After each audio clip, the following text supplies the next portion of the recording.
कल जो प्रधानमंत्री जी ने निर्णय लिया कि पेपर लीक से संबंधित जो मामले अदालतों में लंबित हैं, चल रहे हैं,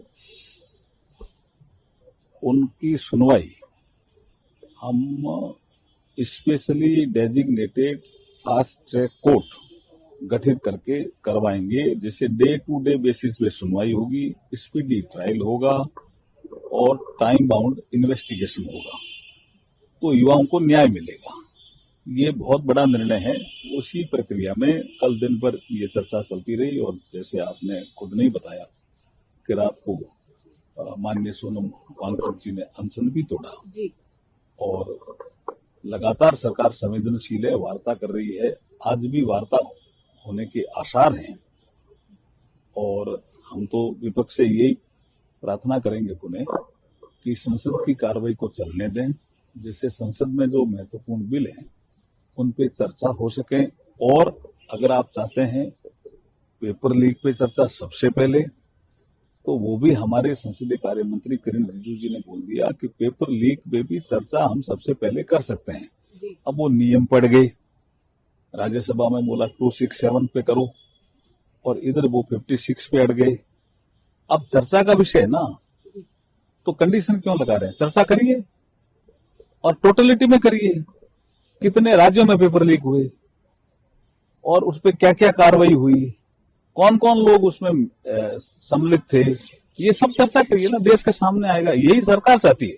कल जो प्रधानमंत्री जी ने निर्णय लिया कि पेपर लीक से संबंधित जो मामले अदालतों में लंबित हैं, चल रहे हैं, उनकी सुनवाई हम specially designated fast track court गठित करके करवाएंगे, जिससे डे टू डे बेसिस पे सुनवाई होगी, स्पीडी ट्रायल होगा और टाइम बाउंड इन्वेस्टिगेशन होगा, तो युवाओं को न्याय मिलेगा। ये बहुत बड़ा निर्णय है। उसी प्रक्रिया में कल दिन भर ये चर्चा चलती रही और जैसे आपने खुद ने बताया कि रात को माननीय सोनम वांगचुक जी ने अनशन भी तोड़ा जी।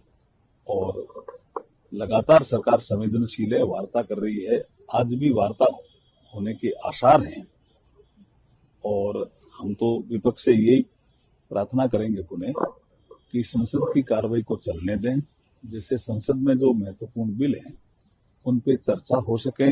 और अगर आप चाहते हैं पेपर लीक पे चर्चा सबसे पहले, तो वो भी हमारे संसदीय कार्य मंत्री किरण रिजिजू जी ने बोल दिया कि पेपर लीक पे भी चर्चा हम सबसे पहले कर सकते हैं।